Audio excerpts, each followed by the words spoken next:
Hi குடேஸ், நம்ம இன்னைக்கு பார்க்க போகிற கதை எது சிறந்த உணவு வாங்க பார்க்கலாம். ராஜ்யத்தில் அரசர் நல்லா ஆட்சி செஞ்சுட்டு வராரு. மக்களுக்குமே அவருடைய ஆட்சி ரொம்ப சந்தோஷமாக வாழ்ந்துட்டு வராங்க. திடீர்னு அரசருக்கு ஒரு சிந்தனை. அவருக்கு இந்த உலகத்தில் சிறந்த உணவை சாப்பிடணும் அப்படின்னு ஒரு ஆசை வருது.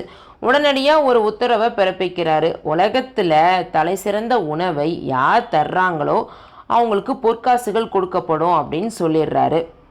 இதை கேள்விப்பட்ட சமையல்காரர்கள் எல்லாருக்குமே ஒரே குஷி. நாடெங்கிலும் இந்த செய்தி பரவ ராஜ்யத்தை நோக்கி சமையல்காரர்கள்லாம் புறப்பட்டு வர்றாங்க. போட்டி ஆரம்பமான முதல் நாள் ஒருத்தர் அரசருக்கு ராஜபோக உணவை கொடுக்குறாரு.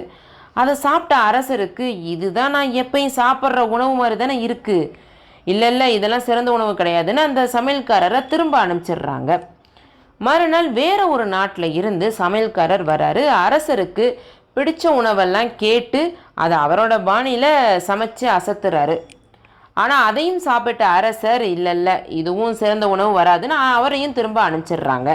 வரிசையாக ஒவ்வொரு நாட்டில் இருந்தும் சமையல்காரர்கள் வந்துட்டே இருக்காங்க. ஆனால் யாராலையுமே அரசர் எதிர்பார்த்த உணவை கொடுக்கவே முடியலை. அந்த ராஜ்யத்தை சுற்றி பார்க்க வந்த வாலிபர் ராஜு இந்த போட்டியை கேள்விப்பட்டு அவரும் இதில் கலந்துக்கலான்னு முடிவு பண்ணுறாரு. அரசர்கிட்ட போகிறாரு. அவர் என்ன உணவு கொண்டு வந்திருக்கிற அப்படின்னு அரசர் கேட்குறாரு. நான் தயாரிக்க போகிற உணவை நீங்கள் சாப்பிடணும் அப்படின்னா 3 நாட்கள் தண்ணீரை தவிர வேறு எதையுமே உணவாக எடுத்துக்கவே கூடாது.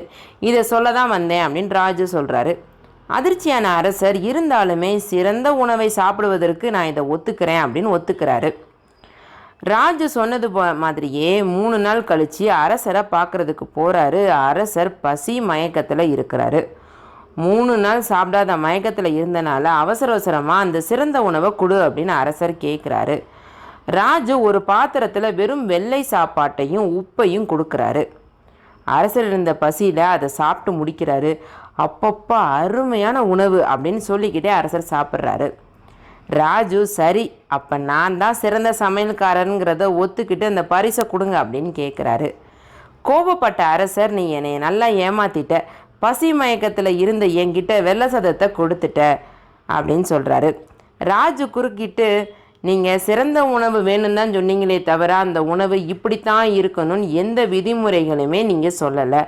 மேலும் தினமும் நீங்கள் விதவிதமாக உணவை சாப்பிட்றதுனால எது சிறந்த உணவுன்னு உங்களால் கண்டுபிடிக்கவே முடியலை. நான் சொன்னது மாதிரியே நீங்கள் உணவை எடுத்துக்காமல் தண்ணீர் மட்டுமே சாப்பிட்டதுனால தான் இந்த சாதம் கூட உங்களுக்கு அமிர்தமாக தெரிஞ்சது. அதை நீங்கள் சாப்பிட்ட விதத்தை வச்சே நான் சொல்லுவேன் அப்படின்னு ராஜு சொல்கிறாரு. ஒரு நொடி மெய்மறந்த அரசர் உண்மையை ஒத்துக்கிறாரு.